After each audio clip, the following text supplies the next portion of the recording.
Okay, so let's get started. Let me actually let's wait for 1 more minute. We are seeing more and more parents join the meeting.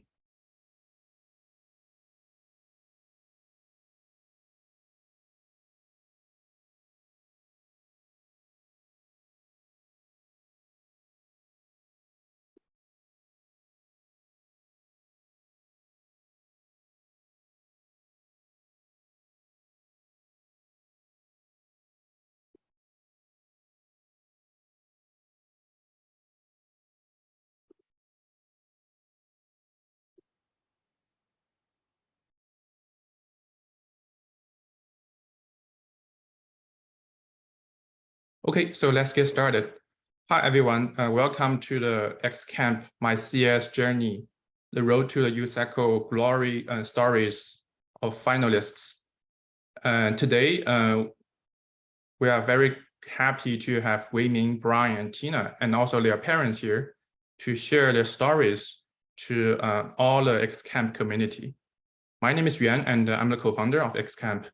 I'm in charge of teaching, comparative programming teaching, technology, teaching research. So today I'll be the host. So today's agenda will be, first of all, we'll quickly go over X-Camp introduction.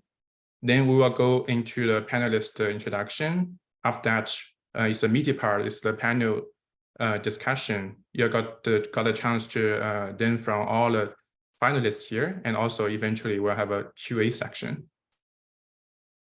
At the very beginning, we'll go over X-Camp introduction video. Okay. Computer science and artificial intelligence are tools that will change the future. X-Camp Academy is a community dedicated to inspiring and cultivating the next generation of computer science and artificial intelligence talent. X-Camp Academy was founded in August 2017 in Silicon Valley by 2 Google software engineers. The name X-Camp was inspired by the variable X, which represents unlimited opportunities. X-Camp's curriculum system and training methodology is inherited from Mr. Xianyou Xu, a Chinese diamond-level international gold medal coach. Our staff here in the US is mostly composed of senior software engineers from tech companies in Silicon Valley. In addition, we have strong support from international and domestic competition winners in our coach team.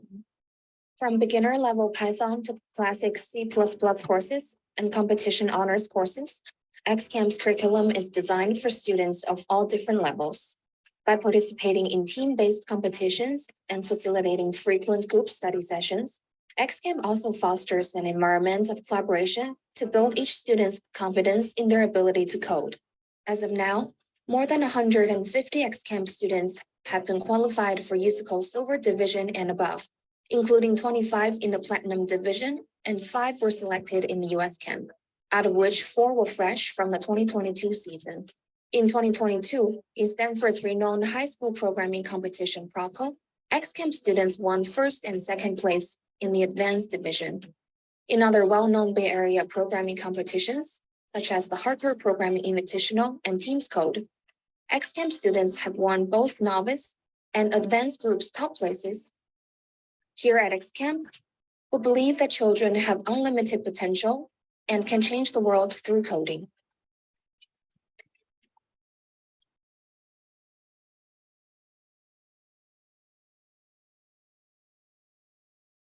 Okay, so welcome everyone. So today, this year in the USACO season, we have at X-Camp, we have 7 students who entered the US National Finalists. And today we are happy to have 3 of them here. We'll go over the, sorry, go to the next page. So today we will first introduce Wei Ming and his mom here. So Wei Ming has been with X-Camp for many years, and I will hand over to him to introduce himself. Hey, Wei Ming, are you there?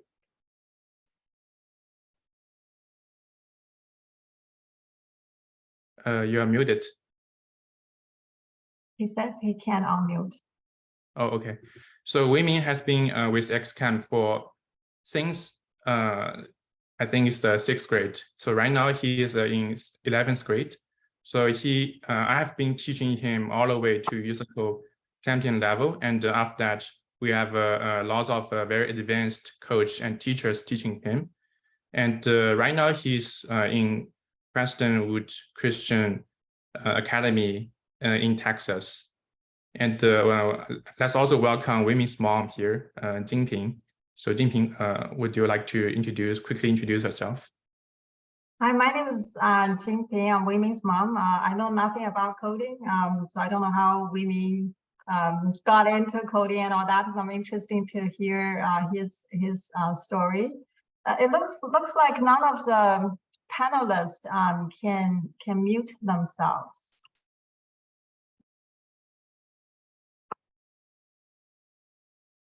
Oh, yeah, I'll unmute themselves. I'll unmute Weimin.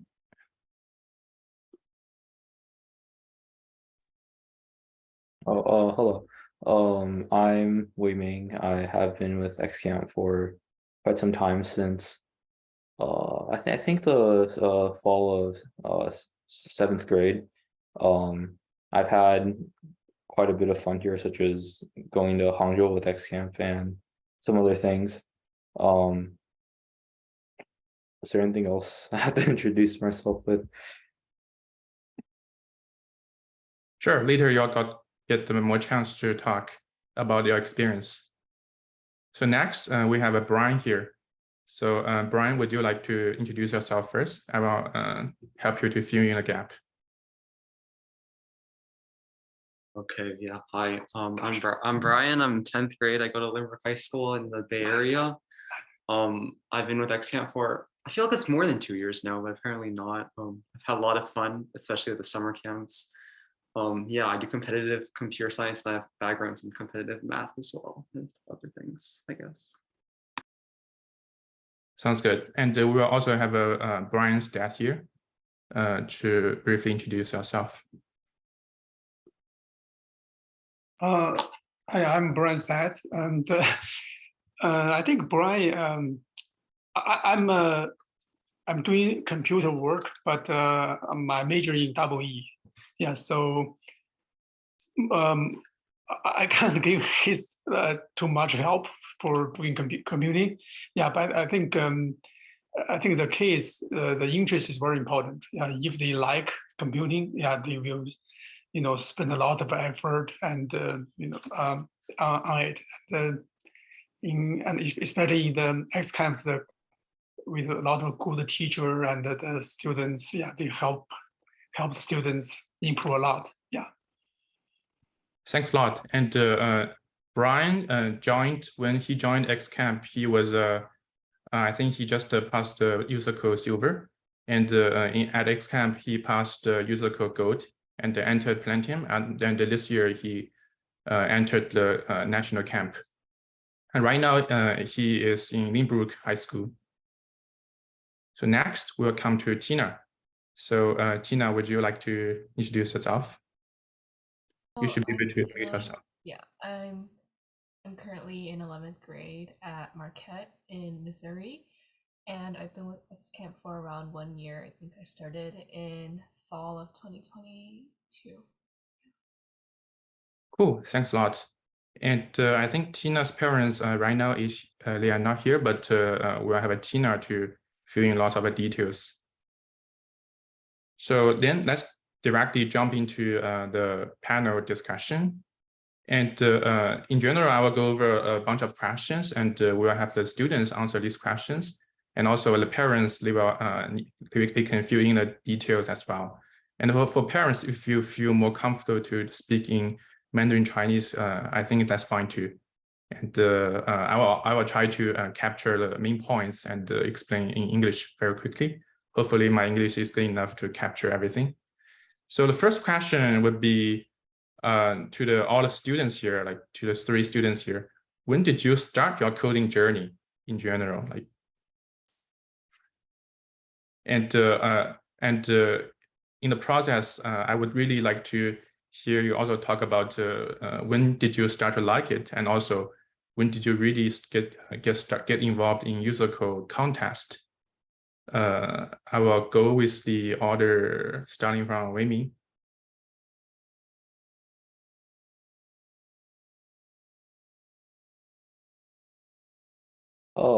I started my coding journey, I think the fall of 7th grade.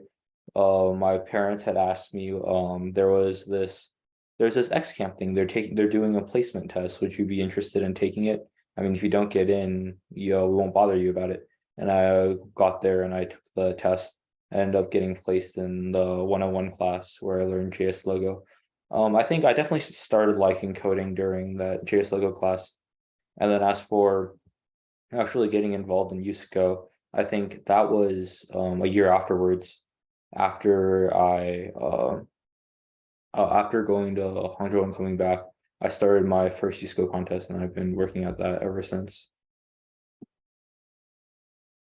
Cool.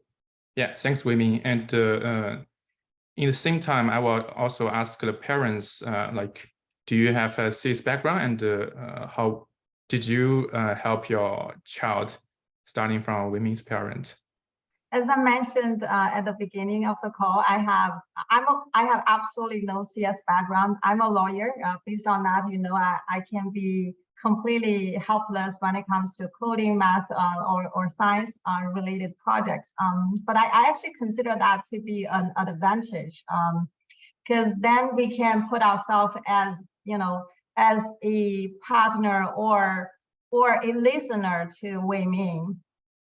Through Wei Ming's journey, I have enjoyed listening to him about his, the new skills he learned, the gossips about the coding community, the stories about classmates and all that. It has been a very fun journey walking alongside him, even though we know nothing about coding. Cool. Yeah, thanks. Some special memory points coming from me would be like, I still remember Wei Ming used to jump twice, jump from a class, jump to the for 2 levels to the next class for twice, and he was really doing a good job at that time. Yeah, I want to thank teacher Yuan and other X-Camp teachers. I still remember in Wei Ming's first year at X-Camp, one day teacher Yuan talked to me and said, I see great potential in Wei Ming. I think one day he could be one of the top students in the nation for competitive coding. I thought he was joking, but now sitting here today, I really want to thank teacher Yuan in discovering students' potential and encouraging them throughout this journey. Yeah, thanks. Cool. We will fill in more details about Wei Ming for the following questions. So now let's turn to Brian. So can you tell us, when did you start your coding journey, and when did you start like it, and how did you get involved in USACO? Okay, so I think the first coding thing I ever did might have been, I think, actually Turtle. I think a long time ago, like in elementary school. Actually, they just made us do Turtle. It wasn't like really anything hard, but they gave us Turtle. And it was like, go do something. I thought it was a bit of manual work because they didn't teach us half the functions of the language, looking back now. So that wasn't fun. But then I think I started picking up it back in 6th grade, which was when I heard about USACO. And I learned C++ from my parents, I think like my first base. And then I learned a bit more from like a family friend. And yeah, I got into USACO. I started USACO Bronze, Silver, got to Golds. I really did it on and off for like 2 years because it was like, it wasn't boring, but I had a lot of other things to do at the time as well. But then, yeah, and then I think late summer, like late 8th grade, I joined X-Camp, and then I started grinding USACO again. And it was fun. Cool, thanks. And the same question to the parent.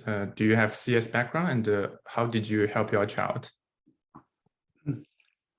I mean, major in EE, so I'm doing computing work, but not too much about the software algorithm something. So I think the most is the case, like the programming. Yeah, he has shown a lot of interest. Yeah, I think that is very important. Yeah, thanks. One thing very special about Brian here is that his math is exceptional, excellent. And if your child is very good at math, doing both math and CS together could be difficult. So maybe you can ask him more questions later. Yeah, so also the same question to Tina, and since your parents not here, so the parent question is going to be answered by you as well. So let's get started with the when did you start your coding journey, and when did you, yeah, same question. Yeah, so I actually started coding a bit later than Waymo and Brian. And I think I started around the summer from 7th to 8th grade, where I mainly just prepared passing USACO bronze and then silver. And I guess it was kind of a process where I started liking it. Like at first, my mom thought it was something I should start to learn in, and as I continued my journey in USACO, I started liking coding more and more. So I guess it's just kind of been a process for both me and my mom. And my parents don't have coding background, but they saw that I enjoyed it, so they tried to find as much opportunity as they could, and X-Camp was one of these opportunities that I feel like really helped me grow in coding, especially competitive coding. Great, thanks a lot. So as they said, basically they generally start the coding in their young age, and typically 6th grade or 7th grade, and Wei-Ming joined X-Camp at the very beginning, and Brian joined X-Camp kind of like 2 years ago, like in the middle when he was in USACO Silver, and Tina joined the X-Camp 1 year ago when she was shooting for USACO Gold, passing that level to enter Platinum. So they represent 3 different type of students who joined X-Camp at different stage. So over the next few questions, we are going to the more details. So next question is going to be why you chose competitive programming, and why you choose this track over some other activities, given once you go to very high level, it's going to be very time consuming. Same thing from Wei-Ming.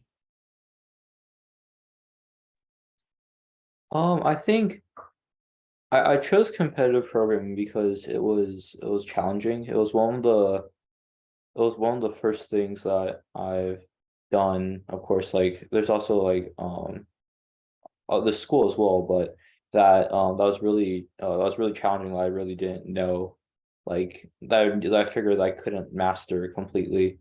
And I thought that was very interesting, so I ended up choosing competitive programming, and I chose this over other activities. Half was because I didn't have any other activities to choose from. Also half because I thought it was really fun. The moment I wanted to give up the most, I really don't know. I think it was probably one of my probably after one of the USACO contests that I did the worst on. And then how did I overcome? I guess I don't know. It was, I guess I just realized it was another contest. You can't have good contests all the time, or it just happens. Yeah, so I think for Wei-Ming, since I taught you from the very beginning, I had some memory points to share as well. So basically for your class, it's eventually called 603, but essentially we have a group of students starting from kind of a non-competitive programming education at the very beginning, right?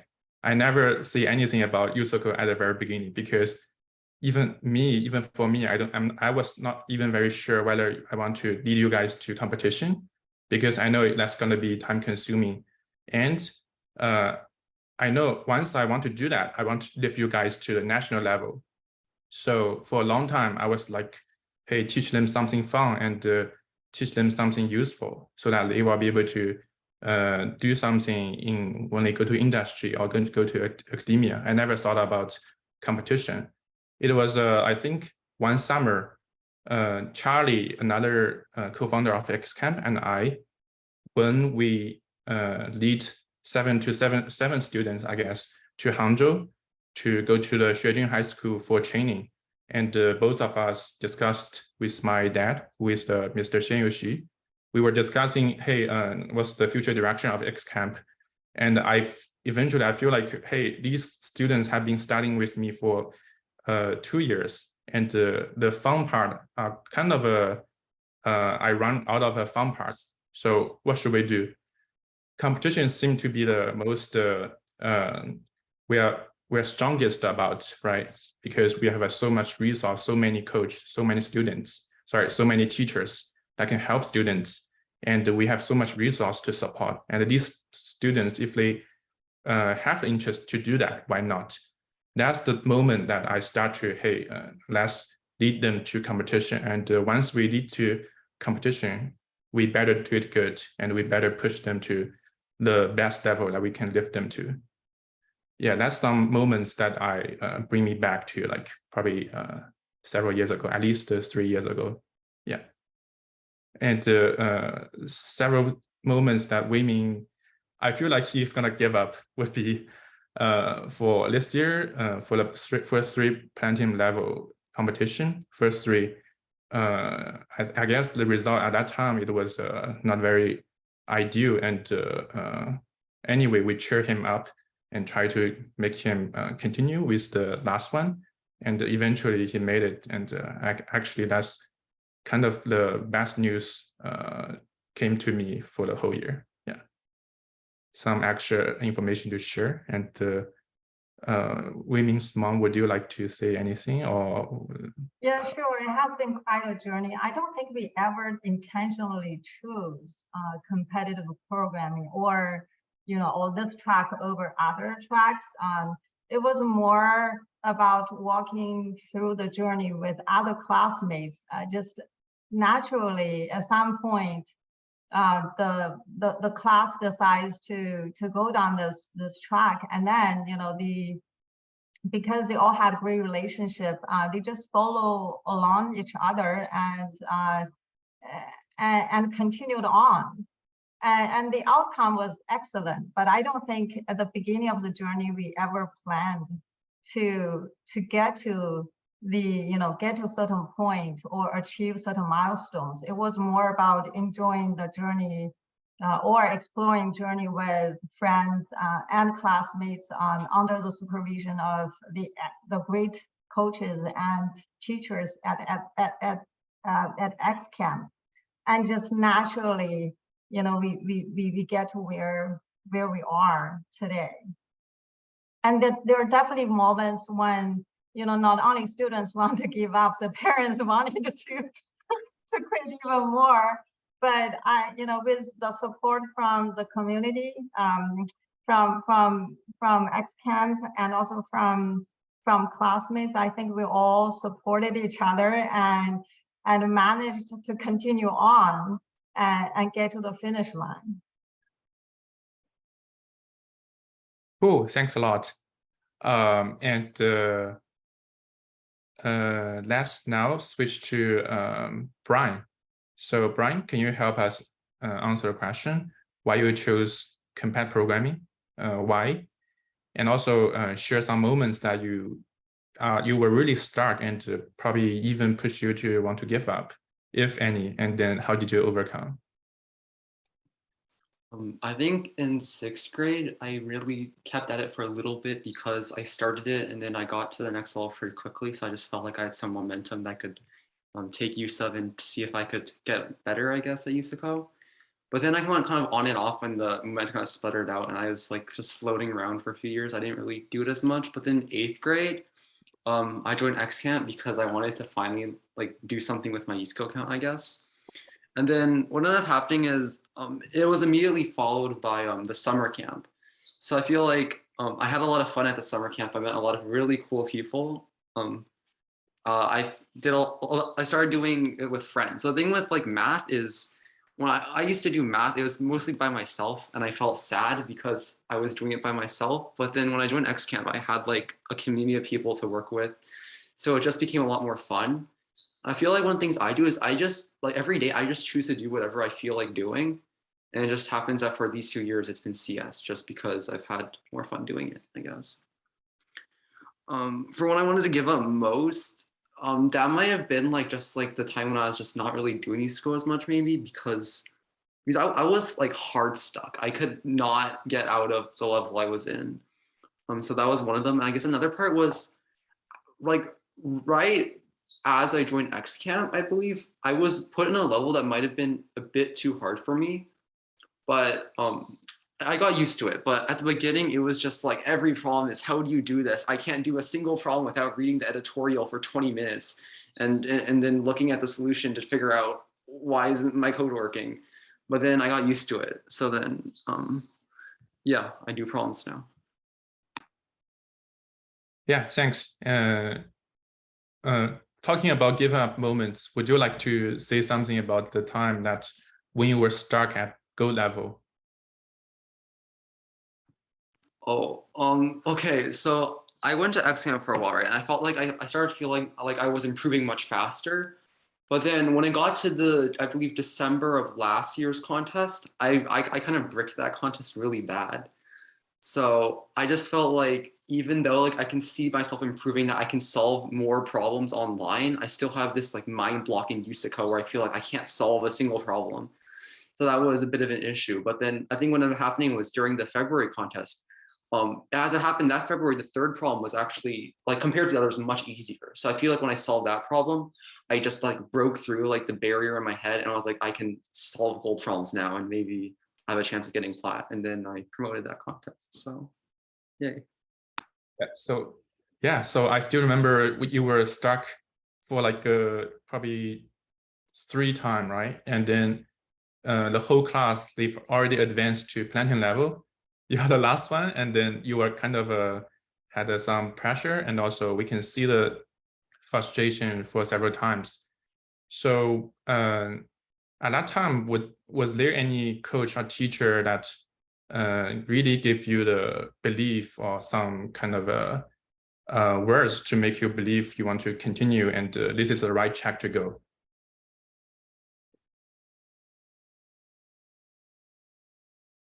So yeah, essentially like at some moment where you kind of in concern whether I'm doing the right thing, whether I can pass gold. I don't really think so. I feel like mostly things are all the same. You just do problems, I guess, and hope that you get better eventually. And it's just you just have to have faith that if you keep working hard, you eventually will get something out of it. It's like I believe anyone, if they spend enough time, they can get to at least like a pretty good level of competitive programming. Maybe not like IOI or like gold medal IOI, but everyone can do pretty well if you just spend the time and enjoy it, which is a really big part as well. If you enjoy it, you will get better much faster. Oh yeah, thanks. Starting from this question, actually, for parents, probably feel free to chime in anytime, and I will not deliberately call out each time. So feel free to talk when you have more details to fill in. Brian, Stab, would you say anything, or I will switch to Tina?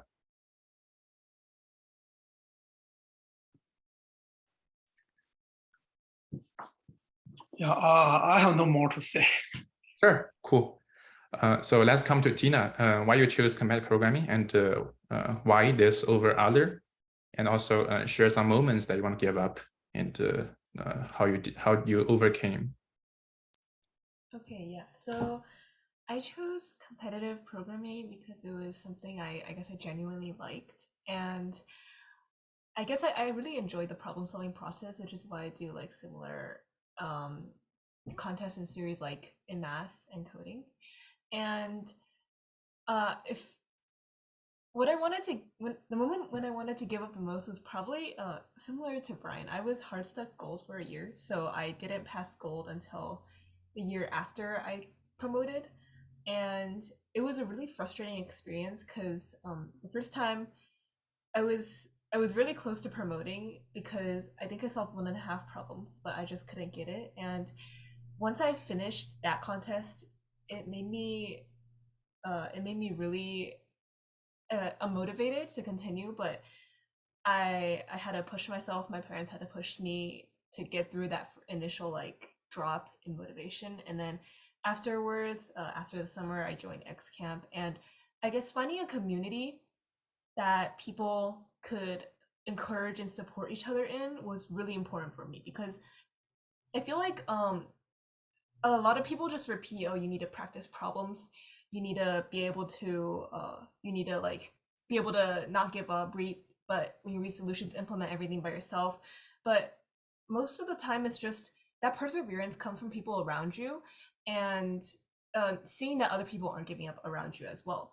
So that was the main thing that helped me overcome difficulties of not doing well in competition, which is just having community around me, and X-Camp really helped with that. Yeah, I think the community sense of community is really important, given you have many students with similar level or even higher level that you can look up to, and then you can see their efforts every day, and you are not alone, right? Cool. So let's jump into the next question.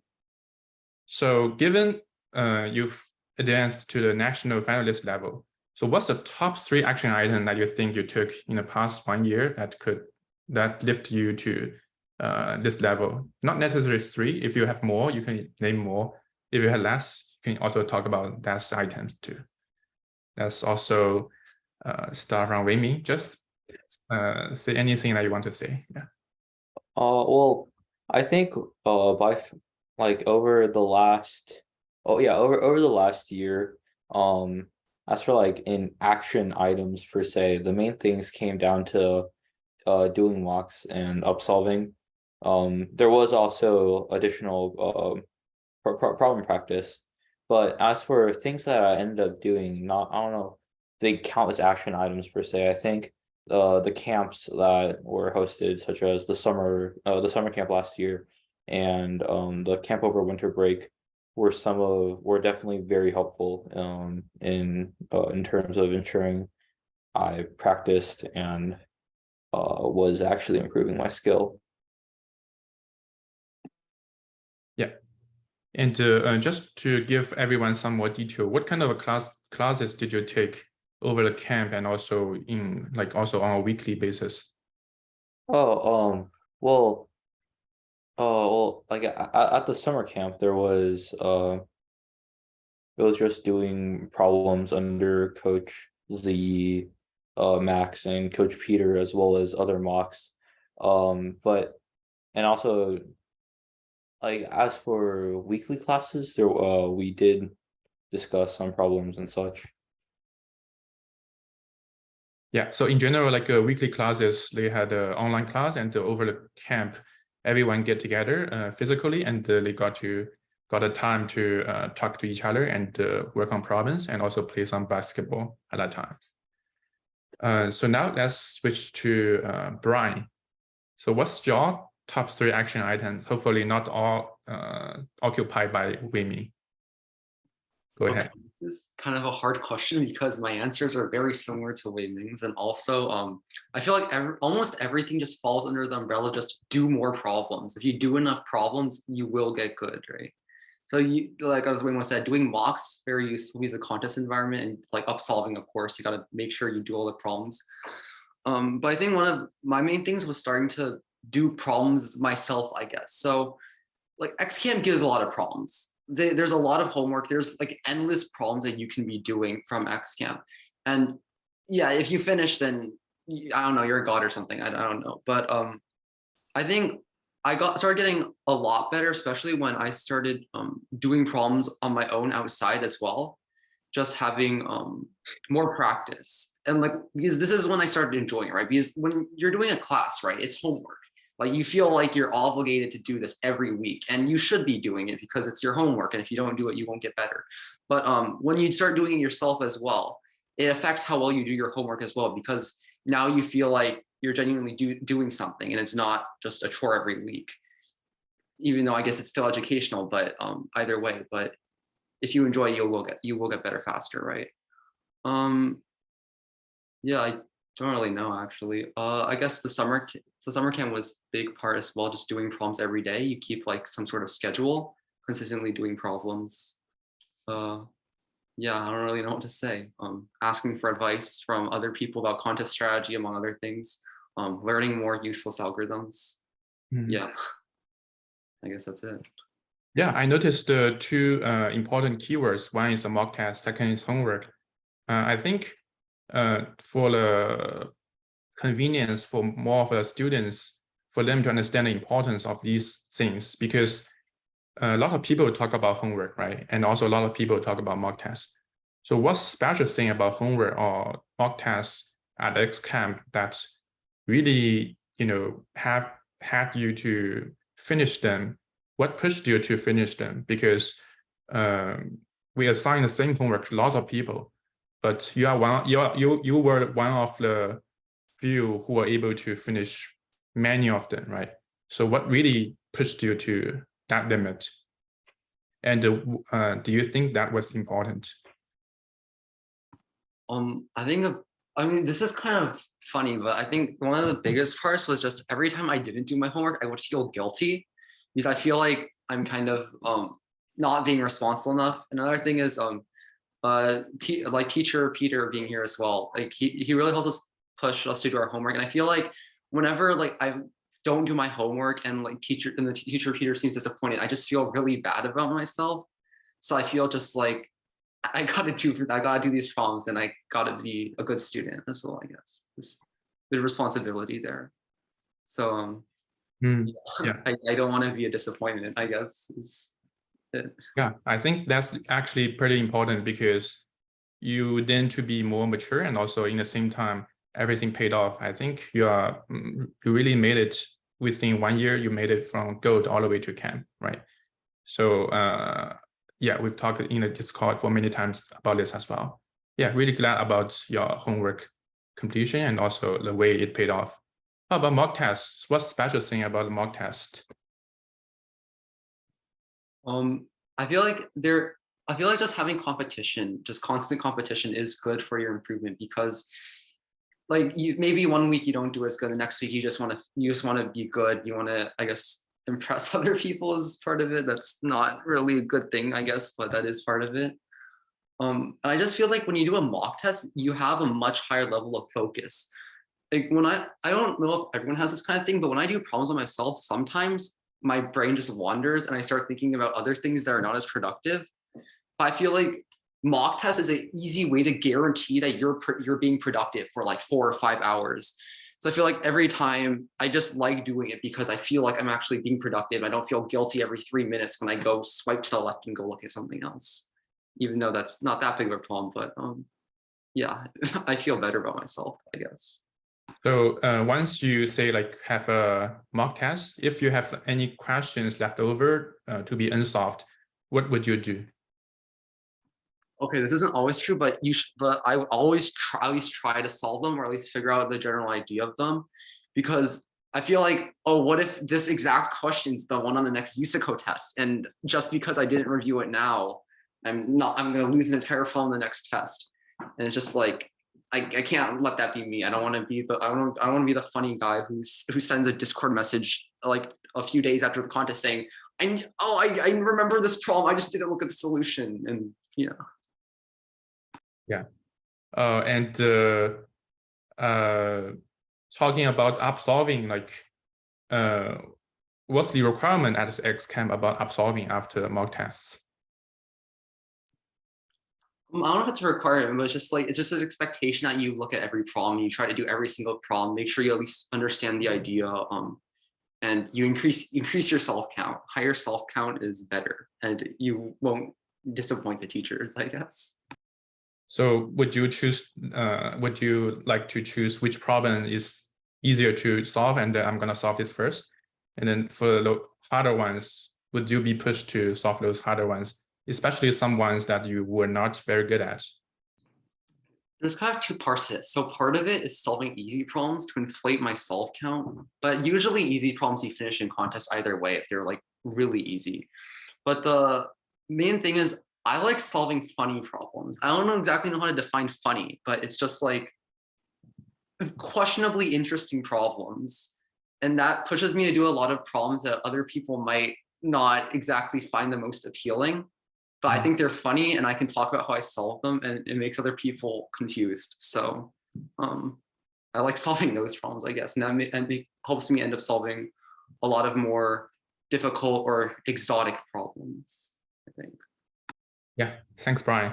So one more point about mock tests was that we are hoping with enough mock tests, we are giving students enough practice or enough chance to practice their strategy and essentially everything about competition, so that once they enter the real competition, it feels like a mock test. As long as they, when they were in mock test, they feel like it's a real test. So treat the mock test as a real test and treat the real test as a mock test. This came from one of the coach of X-Camp, and this is how we treat the mock test in general. And we push students to solve the problem, no matter it's look like a good problem or bad problem, right? So solve it anyway, because those USACO problems, they will not negotiate with you, hey, I'm a good problem or a bad problem. Just do it, right? So that's the attitude towards mock tests. So let's now switch to Tina to talk about your 3 action items, or in general, like what's the most useful action item that you think that lift you to this level? Okay, I think my top 3 action items were probably, one is just doing problems, as people have said before, but specifically problems within the range that is difficult for you, but you can figure out if you sit there for maybe half an hour, you can figure out like at least an outline of a brute force and how to optimize it. And because doing like extremely hard problems that you can't solve, there isn't a really a point to that, and doing really easy problems, there isn't either. So you just have to kind of strike a balance between difficulty and time used on each problem. Another one of my action items was just being able to discuss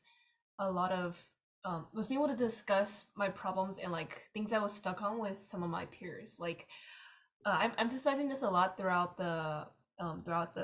this entire lecture, because I think it's just really important, because being able to ask people on what I was confused about and getting specific feedback from that was really important to me, because reading solutions was, for me, is a little bit more difficult to understand than getting like a direct answer, because sometimes maybe I have a different idea than the solution does and I need to know why it doesn't work or how I can make it work.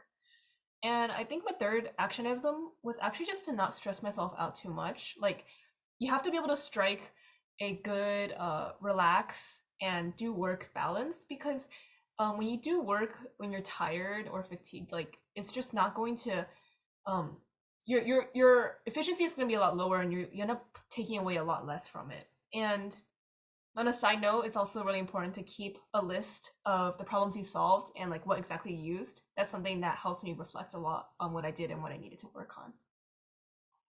Yeah, thanks, Tina. One thing I want to follow up would be like when you were just, I'll say like this is actually pretty general for lots of people working on combat programming, which is that sometimes they got stuck for a long time in some problems.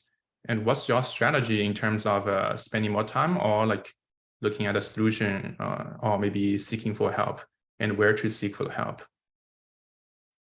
Yeah, so if you're in like a lower level, like below platinum, you can generally look, I would say after maybe like half an hour to an hour, if you're completely stuck on a problem, start like maybe find like an editorial, like read like the first few lines, see if you have like an idea of what to do, or like send if you're closer with someone that you like that's better at competitive programming, you can send the problem to them, ask them to give you like a hint or like something that something that they would like what they would start to think about, and that can kind of like boost you up. Like, I don't recommend reading the solutions like first thing when you feel like giving up, because you need to practice your thinking ability. You need to practice like how you're going to arrive at the solution step, not just implementation. I think that's really equally important. Cool, thank you. And for any question for anyone who want to chime in, feel free to do so for Wei-Ming and Brian. Okay, so let's come to the next question. So for 603, it's a class of almost all national finalists. This is actually a pretty good achievement. So this is a kind of a sense of a community, or say like batch of students that we want to cultivate at one shot, or say like one batch. So what's your best takeaway from interacting from your classmates at 603?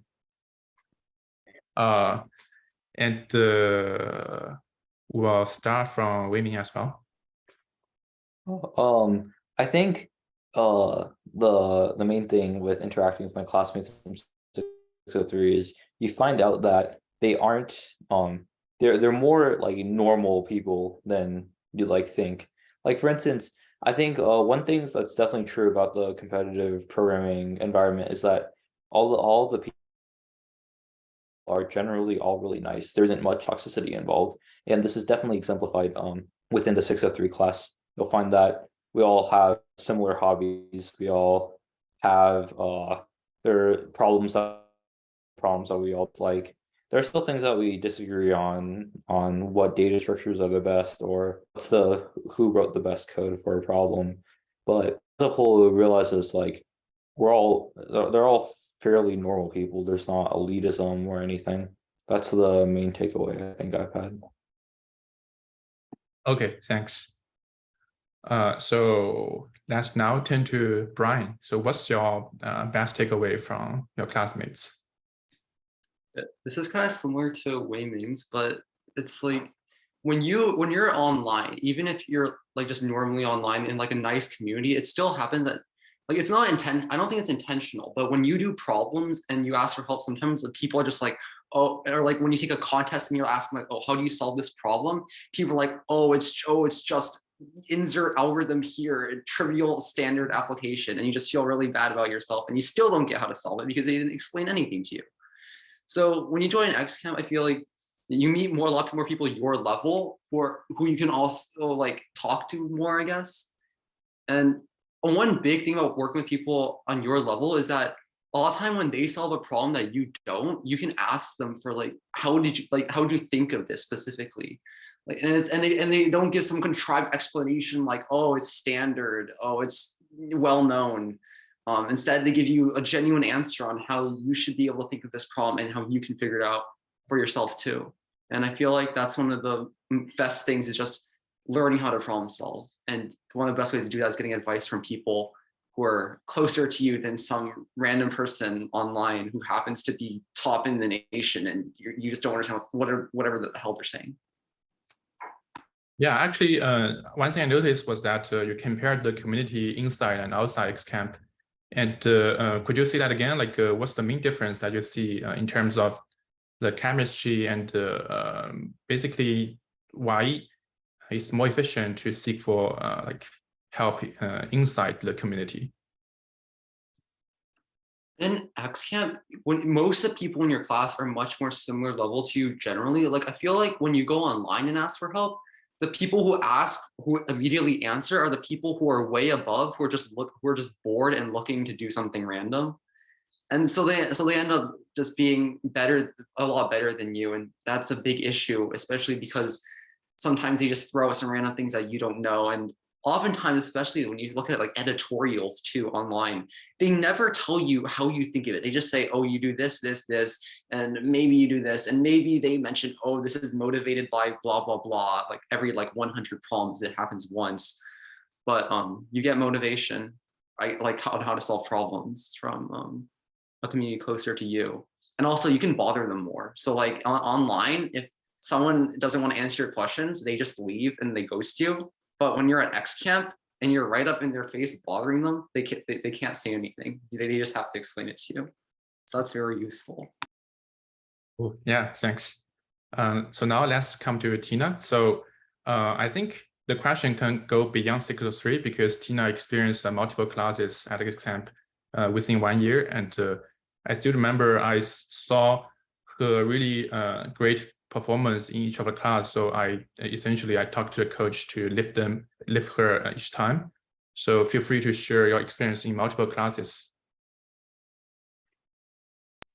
Okay, yeah. So I think my takeaway from working with the all the students at X-Camp is that everyone here is really hardworking. Like, people come to X-Camp because they want to do well, and they want to be able to promote to the next level. So you can kind of see that hardworking like spirit throughout the entirety of X-Camp. And I think it's especially prevalent in 603 because the people who are at this level, like, you can often see them having much more of a goal. Like, they want to go somewhere, they want to go to camp. So you can see them dedicating a lot of their time because these people are, I feel like they're brilliant. Like, they know they have what they want to do in mind, and they will like do whatever to like achieve that goal. Like, I remember when I went to the X-Camp winter camp, everyone there was like super dedicated. Like, our teacher could give us like one problem, and they would immediately start like brainstorming, and this would go on for like, it was just 20 minutes of like just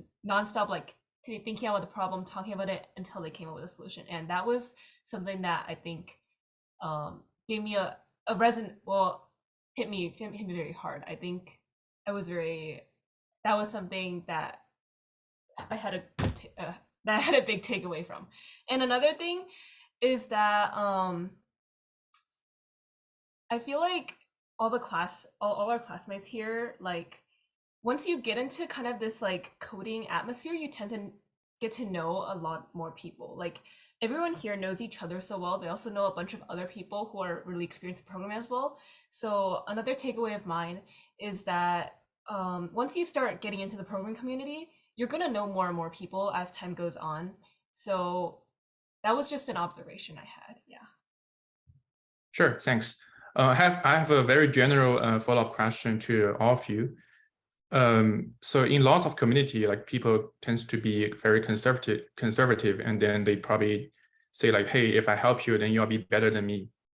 Would you ever experience such kind of a experience at X-Camp, and how would you like to say about the chemistry here in terms of the culture?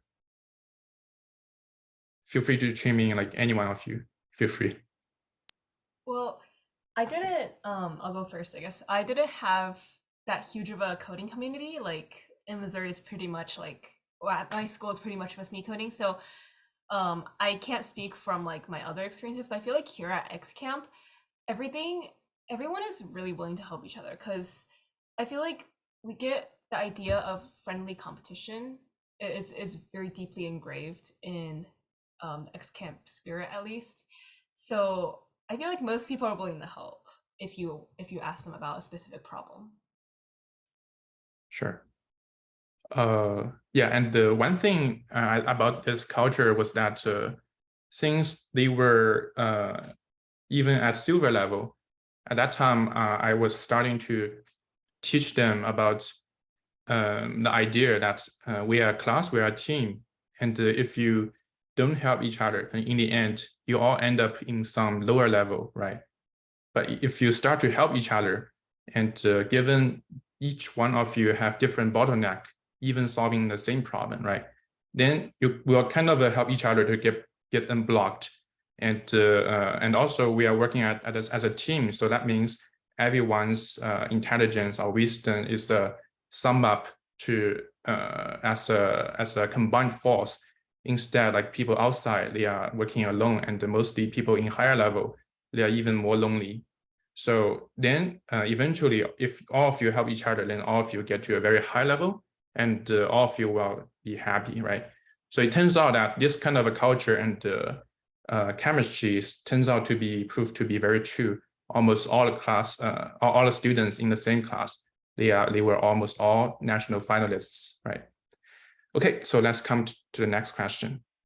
Probably we will need to speed up a little bit. I want to leave some QA for parents and the students here. So why you came to X-Camp at the first place and to stay for a long time? Probably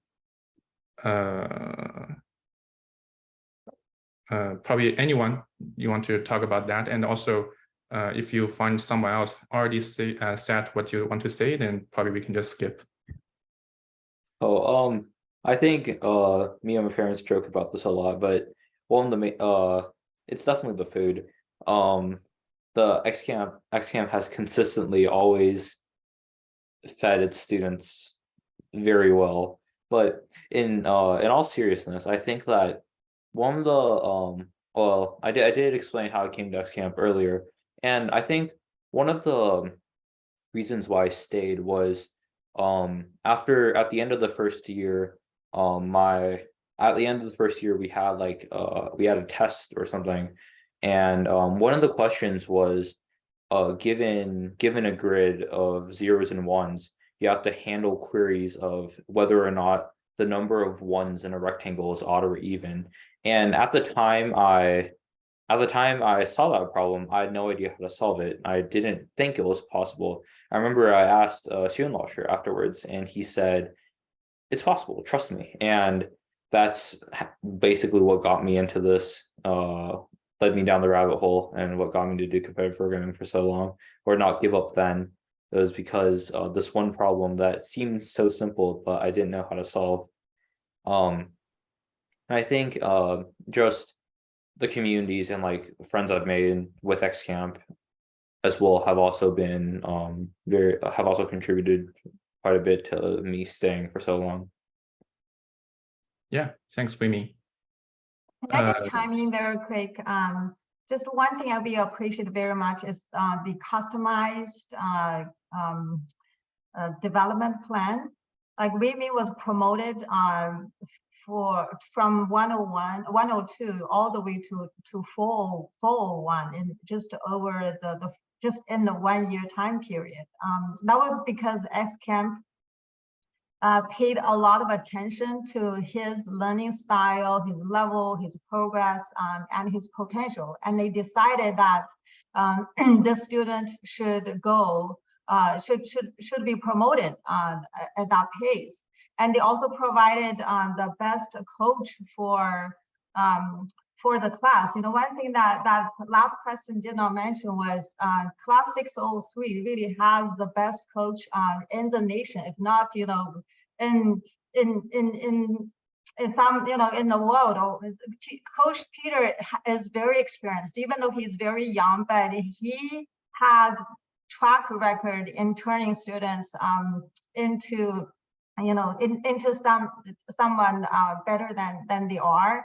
And he has that magic finger and also excellent teaching plan and leadership skills to bring the class together and keep them moving and get them to the end point. Yeah, thanks a lot. Talking about coaching, I think this is one thing that is very unique at X-Camp. We not only bring the knowledge to on the table, we also bring coaching. That in some sense, like when students get to very high level, it's not about just knowledge or solving some problems. Sometimes it's about fighting human nature. Like we tend to want to take a break, chill, watch YouTube videos sometimes. But if you really want to have some long-term effort and to achieve your goal, then you have to pay the hard work. And the coaching here is really you want to bring everyone together and then shooting for the same goal. Yeah. Okay, so let's come to the next one. What's your expectation kind of for your future? Any kind of idea, like what's your future, what you want to do? We can go from Wimi. I actually don't really know what expectations are for the future. I definitely do plan on going to college. I mean, that's a given, but beyond that, I haven't really thought too much.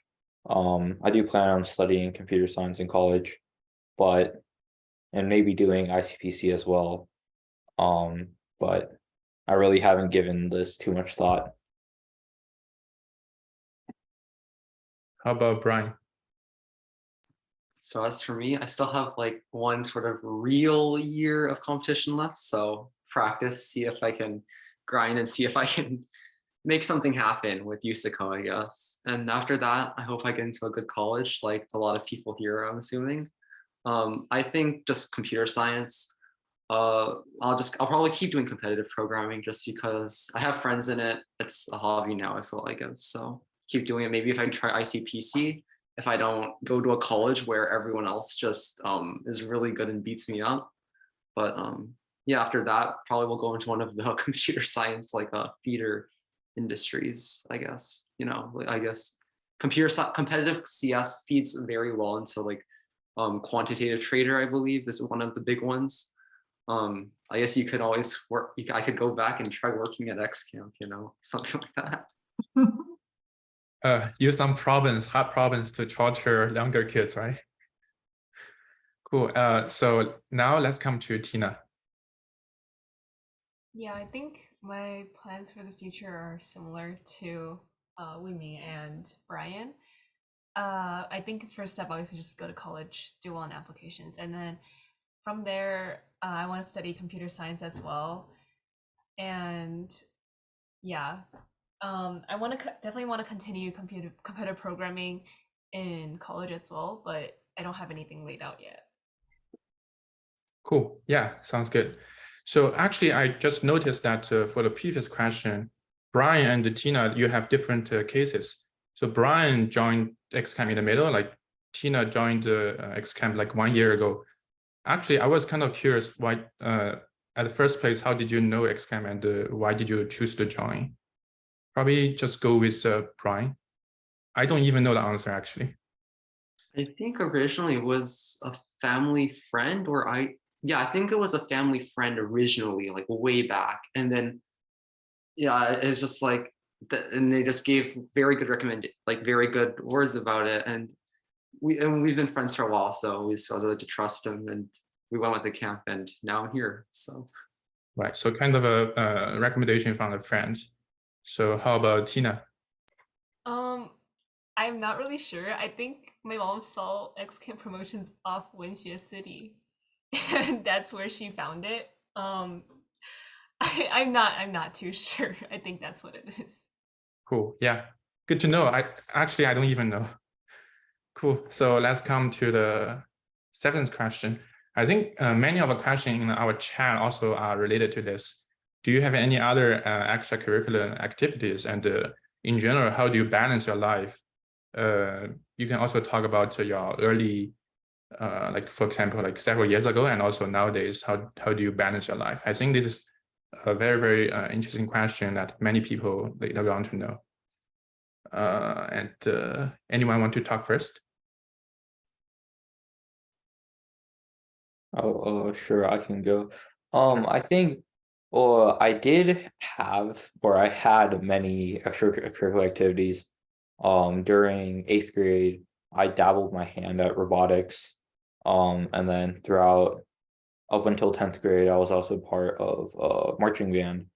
And I think having other extracurricular activities is fun, but also I do think that it's very important to be focused on certain things. Like I do think that like you can there are people I know who both do competitive programming and also robotics, and they're also or they are top in the nation and very good at both.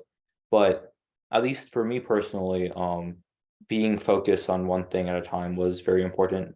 So it was much less balance, I guess. It was more just focusing on competitive programming.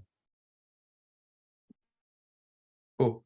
So Tina and Brian, who want to go first?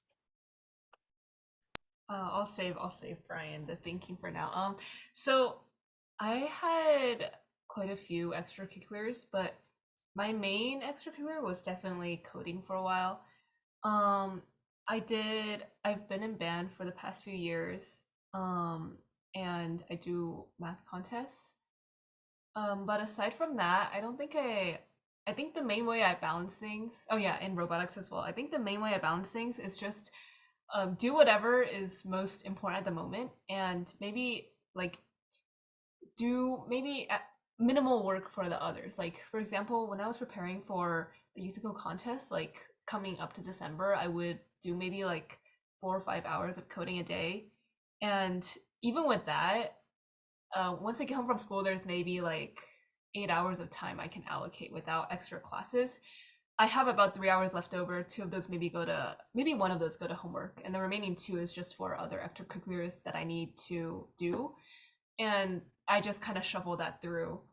And I guess in addition to these, I guess my life, I haven't really had time for much leisure life balance in that consideration for a while, but I think towards the end of the year and towards summer break it starts getting a lot more relaxing, and that's when you can take the most time to take a break. Yeah, thanks, Tina. How about Brian? Okay, so most of my extracurriculars don't have a fixed time commitment. With something like computer science, like competitions, it's just how much time are you willing to spend on it. In terms of like forced time commitments, I used to play piano, but I ended up dropping that because I didn't really enjoy it. I did art like a long time ago in like 5th grade, but then I dropped that as well. So it's mainly just doing whatever I want. I have time to do competitions and I just allocate it however I want. If I want to take a break one day, I take a break, and among other things. As for school, I'm not taking any hard classes right now. So I can just like chill and have like speed run my homework in 30 minutes every day. That might not be true next year, but for this year at least, I just do whatever I want. If I want to do something, I'll do it. If I don't want to, I'll figure out something else to do. Okay, thank you. So in some sense, like all of them have extra curriculum activities, especially like when we were younger. But essentially, like when students get to the higher level, not just for grade, but also higher level of USACO, passing certain level are no longer something that can, pass something by luck. So also the coding in general for USACO in very high level is not something that you want to do on a whim. It's more like something like major commitment that you want to do. Talking about balance, I think many of students can then from Tina, I think, shuffle around priority and do proper planning based on your schedule would be really helpful. But in general, like balancing for senior high school students is kind of difficult from my own experience too. I've seen like several hundred students or maybe even 1,000 students in different scenarios. Cool. So I think what's this question? Yeah, maybe for this one, it's actually pretty important for our audience. So let's go over this question as well. What's your advice for students working on coding learning, like in general, USACO, or maybe goes beyond USACO as well? So anyone, if you have an answer, like feel free to start it. I don't really know what to say other than do more problems. Don't miss problems. If you see a problem and you don't feel like doing it, you should still probably do it because it's going to be on your next contest and you're not going to solve it and you're going to feel sad. Try to do it consistently. Of course, this isn't not always healthy. If you can get like tired sometimes, but try to keep a consistent schedule, I guess. Always keep doing problems. Don't let yourself do nothing for too long or else you might get a bit rusty. Try to enjoy it if you can. Maybe you might not at first, but I feel like if you join some sort of group, maybe something like X-Camp, if you end up joining, it is very healthy and it does make everything a lot more fun. And it's not just you sitting in your room doing problems by yourself. That's like one of the worst ways to practice because you will stop enjoying it very quickly unless you're like unless you really like competitive programming. In that case, then you probably don't need any advice that I can give. Okay, so thanks, Brian. One thing to add. Sure. Please get enough sleep. Sleep before 12. It really helps with contest performance. It really does. Cool. How about Wei? I think it's a very generic thing to say, which is just do everything hands-on, but that's really true, especially in coding, because you can learn concepts, but you can learn concepts, but it's not, you don't really understand how important they are until you actually see them used in a problem. And I think to that end, it's aside from like doing everything hands-on, you can also like asking for help and such. Those are also very important. But yeah. Sounds good. Actually, there are a lot of advice that can go to students in different level, and also if you're learning for different purpose, the advice could be different too. We will have more and more sections sharing these experience from both the coach and from the students in the future as well. Due to time limit today, so we will have to move on to answer some of QA questions. So in general, I will skip some questions that I think has been already answered in these questions, and I try to give higher priority to some questions that has been answered. So first question would be like, how much time did you spend programming every day at the beginning, and also while preparing for competition in, like, for example, like for the past year, and in general, how if you have a math competition experience as well, how do you balance that?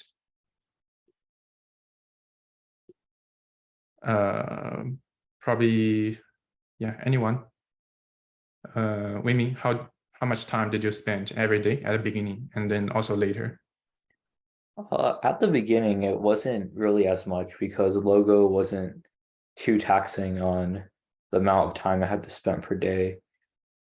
But as for later on, the amount of time definitely spiked, especially towards the point where I had to, especially at the jump between Plat and trying to get higher than that.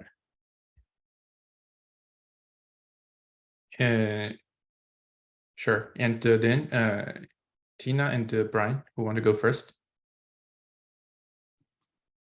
I think when I started X-Camp, I was coding for like maybe like at most like 3 hours a week or something real, like not that much. It wasn't really that big of a time commitment. I guess slowly it grew, and maybe it's still not that much. Maybe I just code for like a small amount of time every day, maybe a few hours every day, just to make sure that I keep on a good schedule and keep grinding out those problems. And yeah, it's like, it's really flexible. You spend as much time as you want, but just know that the more time you spend, the higher chance you will have at getting better. But just because you don't spend, well, you should be still spending time, but you can afford to like do other things as well. Definitely. Yeah. Just put in as much time as you're willing to, I guess. Yeah, sounds good. And I know you do math competition as well. So how do you balance between math and coding? I mean, I don't really do that much math anymore, to be honest. But it's just I do whatever I want whenever I feel like it. I feel like doing math, I'll do math. I feel like computer science, I'll just go do computer science. And it just works out sometimes that I get a bit of both done. Got it. Yeah, thanks. How about Tina? I think, as I mentioned before, I feel like what helped me the most is just shuffling my time around and doing what's most important at that time. But for like, I know for me, math competitions kind of overlapped with my prep time for camp, but I would focus on preparing for AMC or Amy like maybe like a month or like 2 weeks before, because I've done math for much longer than I have coding, so I feel more solid in that area. So I tend to focus I only tend to go back and like review what I already know.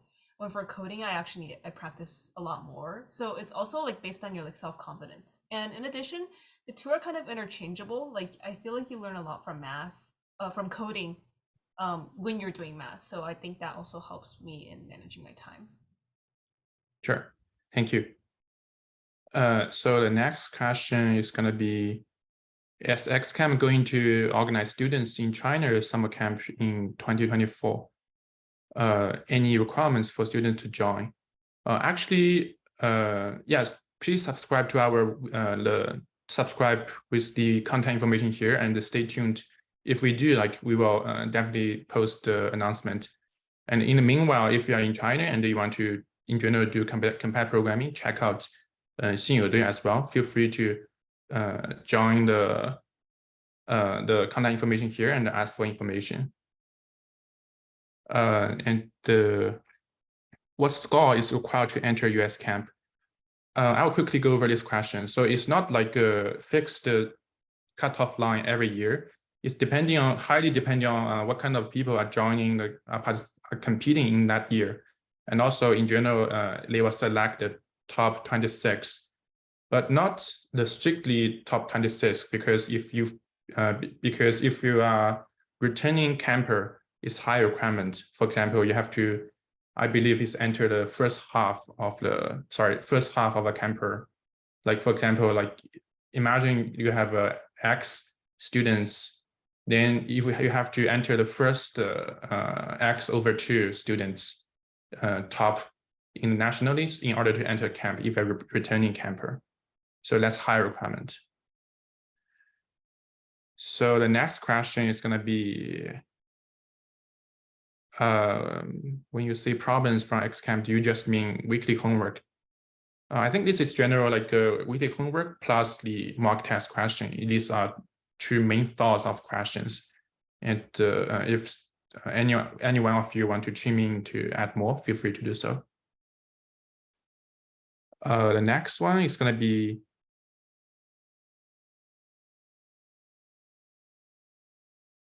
what camp helps you the most to pass USACO levels and competitions? This is to all the speakers. Winnie and Brian and Tina, probably let's quickly answer this. Well, like camp per se, I mean, you could say X-Camp, but I do think that the summer camp was the most productive one by far in helping me get better at USACO. Okay. Yeah, and also Brian, Tina, do you have a different answer? If so, feel free to say so as well. I do agree about X-Camp, and I think one thing in particular about X-Camp is just that X-Camp has access to a lot of very obscure problems. I feel like X-Camp does give you access to a lot more problems that aren't just like USACO problems. Like you go to like Alpha Star and you just give you old USACO problems, and I learned nothing. But I feel like at X-Camp, they have some very exotic problems from very strange places. So I feel like that ended up helping me more as a camp as opposed to just doing problems myself. Yeah. Now let's come to Tina. Do you have a, yeah, probably just quickly answer this. Yeah, I think generally speaking, in-person events are better than online because there are people working around you. So that's what a quick answer would be. Sure. We will try to finish within 10 minutes or so. Just try to pick up several more questions. When you are solving gold and platinum difficulty problems, what is your initial thought process? Is there a way to build problem solving skills outside of doing more problems? Anyone? I think Brian might have a better say on this since he does math in addition to this, but I really don't think there is one. It's just do more problems, and that's what it comes down to. I'm also a firm believer in do more problems, and it doesn't actually matter what problems you do. It's like you can do CS or math is also very productive, especially when you're beginning. It's very helpful to do math problems because it happens that math problems share a lot of concepts, ideas that are used at like beginner levels of USACO. And that's also why so many people from math are just very easily able to transition from competitive math right into competitive CS like almost seamlessly. While the other way around is like a bit less, I would say. So like take that as you will. Okay. Yeah, thanks, Brian. And let's see, the next question, how do you guys find problems?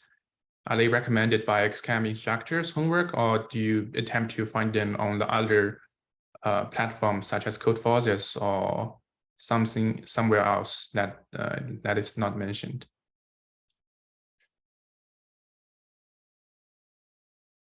Feel free to directly unmute yourself and then answer.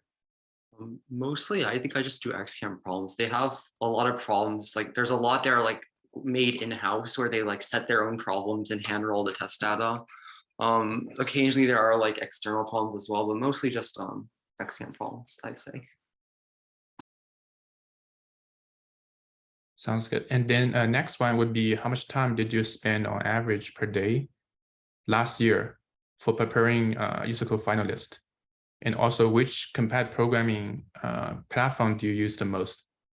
Code forces, and also roughly how many problems do you solve on which rating? Yeah, if you compete a lot in code forces.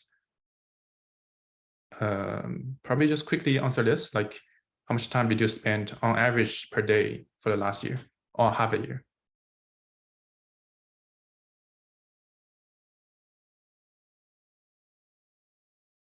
Wimi, how much time did you spend per day? I really don't know. It's hard to give a good estimate off the top of my head. I do think it's something more than. It's definitely more than 1 hour per day, but I don't really know what it is. Sure. How about Brian? Same as Waymo, I don't really keep track. I mean, and there's also just like time when you just like think sometimes. I don't really know how to calculate all that. Probably just pick the median, like instead of average, just pick the median. I don't even know how much time I spent today. I don't have a good idea because sometimes well, yeah, maybe like at least maybe 1 or 2 hours maybe is pretty normal. It might be like skewed one way or another, but how about, let me change this a little bit. Do you have any experience like spending more than 5 hours in a day, like for the past half year? Any one of you? I have at the X-Camp, at this intensive summer training camp. I spent a bit more than 5 hours a day. It was fun though. It's like you don't get as tired as fast when you're having fun. So it does end up that you find that you can start working for longer periods of time and you feel more comfortable with the 4-hour contest period and having to do this stuff for 4 hours in a row without taking a break, I guess. Sure. Let me also chime in. It just so that everyone knows, most of the students in the 603 class spend pretty much all the summer and winter breaks and all like long holiday breaks together. Most of them spent the entire summer together last year. And they were together for the entire Thanksgiving week. And then also the most of the time during the Christmas break. And then they have weekly mock tests. So that's the cadence they stick to. Yeah, thanks for the important input. And also talking about Thanksgiving, I still remember Wayne flew all the way from Texas to California as well. I think getting physical interaction in camp setup is pretty important. Yeah, we were there in person for each and every camp. Sure. Next question about time management. Hopefully it was already answered. And next one is going to be, I noticed that Wei-Ming and Tina is out of California. Does that mean you three mostly meet online instead of in person? A quick answer would be yes, they spend most of the time online, but in camp setup, they will meet each other. And talking about meeting each other, I think Wei-Ming and Brian probably spend more time meeting in person than Tina, because Tina joined from last year. That's the major difference. But it's extremely important to meet from time to time physically, like probably half a year, so that they stay connected. They don't feel like they don't feel awkward to ask each other questions. Next question would be, does anyone take X-Camp virtual classes only, or all of you live in CE? I think this has already been answered. Weekly class is knowledge-based, and also, of course, we will teach very difficult stuff. It's virtual class only, and in camp setup during the winter or summer is in person. Right now it's in California. Yeah. going back to earlier question, what was the main action item for passing gold? Probably quickly answer this. Anyone? The main thing for passing gold was because the difference between passing gold and preparing to do well on plat is a little bit different. Is that passing gold is more of an algorithms check. I think for that one, of course, the correct answer would just be doing more problems, but doing more problems focused on specific algorithms helped a lot more for that. Sounds good. And how about Brian, Tina? What's your kind of a main action item you want to share for passing gold? I think for me, I think it was just starting to do competitive programming again, like consistently, because I think I said before, from 6th grade to 9th grade or whatever, I did practically nothing. I was just like, maybe like I'd log on to every USACO contest, look at the problems and give up in 20 minutes. But I think actually practicing helped me improve much faster. And additionally, I actually learned how algorithms work instead of copy pasting them. So I think that helped. So yeah, you should understand what you use, I guess. Cool. How about Tina? Yeah, I feel like we're getting redundant. Yeah, it's honestly just boiling down to just practice and like just not giving up. Yeah. Stay very focused and trust the system, and then keep practicing, and then take every single tiny detail very carefully and seriously, like upsolving homework, these kind of tiny details. Next question is, how do you think of a disciplinary learning by combining computer learning with other subjects such as biology or engineering? How would a student manage time and energy while going with the cross-disciplinary learning track? If you have such experience, please share it. If you learn like more than one thing at the same time and spend like is one of your major commitments.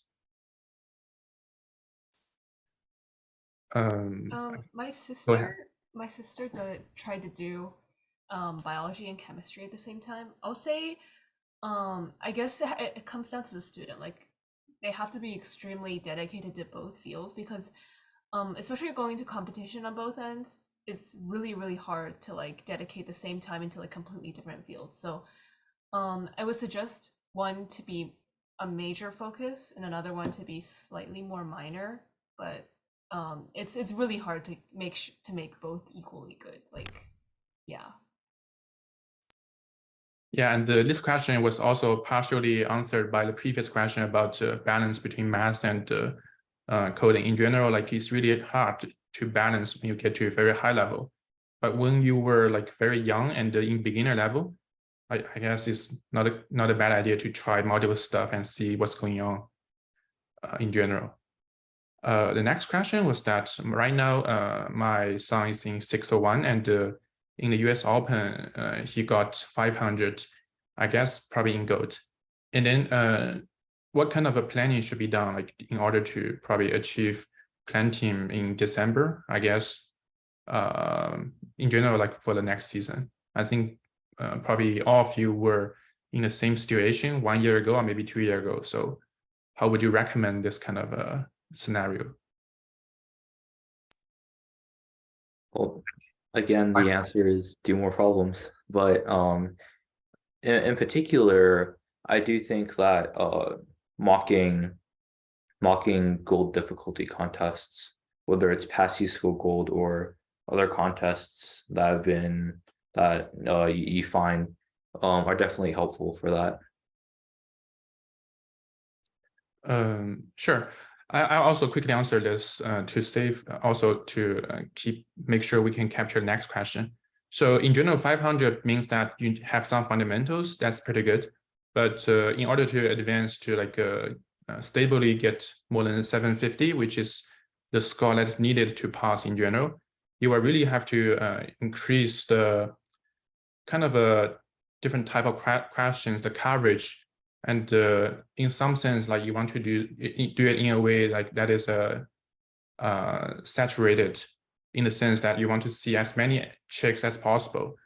When the USACO contest goes to gold level, it's no longer a knowledge competition. That means it doesn't mean that, hey, I know the basic concept, I know the basic knowledge, then I can pass. It's ability-based or ability-oriented competition, in the sense that you really have to rely on lots of training data in order to make yourself a better problem solver. In order to make yourself a much better and much more efficient and productive problem solver. So in some sense, just think about the ChatGPT. You have to throw in tons of training data in order to get the skills, and the skill doesn't just, it's not about just the coding speed or coding ability. It's also about whether you have the inspiration to connect the dots coming from the conditions of the problem, and you're able to figure out a way to build a bridge between the condition to the final answer. And also you should be able to judge measure the time complexity and space complexity of your solution.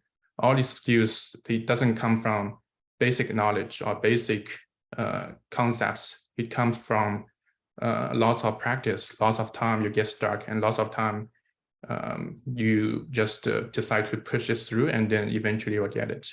It came from multiple campus years experience sharing previously as well. So the next question is going to be, how much does math play in high-level compact programming? What level of advanced math is beneficial to platinum level? Yeah, this is the last question. Anyone want to answer this? I feel like you don't need that much knowledge as a baseline. I mean, it's recommended that you have some basic ideas of just algebra. It's always required for everything, I guess. Discrete mathematics will help you, like common probability number theory. You don't need to be that good. You just need to have some of the general ideas that will help you, maybe like something like casework. When you get to platinum, you might need to know some things about number theory. And of course, knowing more math will help you, but it is diminishing returns. There's a point when some concepts in math you don't need to know. It happens that you never need to go that deep into any particular subject. As long as you know a general idea of every or a decent amount of math subjects, that will help you understand a few more things. But yeah, you don't need to be that good at math. Just have some base ideas, problem solving, and yeah. Yeah, I want to, before I answer that, Tina and Wei-Ming want to add anything? No? Just quickly fill in something, in general, the overlapping part are mainly about number theory and also combinatorics. These two are actually pretty important thing to go to high level, but you don't have to do everything related to these two domains in competitive math in order to achieve very high level in say platinum. I would say it's a subset, but you would really need to be pretty good at that subset, and especially the checks behind the basics. Due to the time constraint here, we've been running for 1.5 hours. I think I'll quickly just go over the last two questions to save some time. So the next question about how many languages do you need to master before doing competition like USACO? And the kid is currently 7th grade and finishing up Python. Should she continue with Java or C++ if she want to continue with USACO? So first of all, USACO is support all languages. So that means you don't have to stick with a specific question, one specific language. But in general, majority of the teacher or past competitors, they use C++, plus lots of the tutorial, lots of the online material, they are mostly C++ oriented. So I would recommend you to go with C++ if you really want to go to a serious level of USACO. But for Java, it's definitely also doable as well. For Python, when you get to Go level or above, I don't see too many very advanced level players use that. So probably is not that well supported, or maybe not so many people use it in high level. That's the in general answer. What are some opportunities for coder in X-Camp, for example, like people in plan team? Just quickly answer this. I think for coder as X-Camp, for people like in plan team, I think we will provide some research opportunities for some of our students if they appear to be interested in research, because from our experience, even for students who are not with the camper level, the foundation that they've built at X-Camp with in general data structure and algorithm is actually pretty solid, in the sense that no matter what kind of a STEM activity that they participate in, they're pretty much the the main contributor in terms of engineering, and also in terms of research. I've also helped some students who like stopped probably in Gold level, but who entered the MIT some research summer program with some recommendation letter, and also she's doing pretty well right now. So in general, like I would say, like the foundation that built at X-Camp will really enrich you, not just for USACO. USACO is, I always say that we never say like we are a USACO academy. Instead, we are not even a coding academy. We are an academy that we want to teach students how to think, how to really make an effort for a goal, and also how to produce really the right way to, or like insightful way to grow the sense of logic, the sense of computation, and also work like a team, grow the grit inside you, things like this. And in general, I think these are much more important than some USACO results or some awards. Yeah. Okay, so that's all for today. And I want to thank our 3 campers here, and also all their parents to be here with their precious time to share their experience with USACO in general.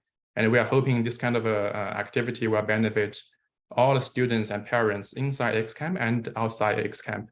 And in the future, we will also host more activities related to USACO, related to coding, related to education, related to research, and also STEM in general. Stay tuned, and we'll see you next time. Thanks, everyone. Bye. Yeah. Thanks, Brian. Thanks, Wei-Ming. Thanks, Dina, and your parents too. Bye.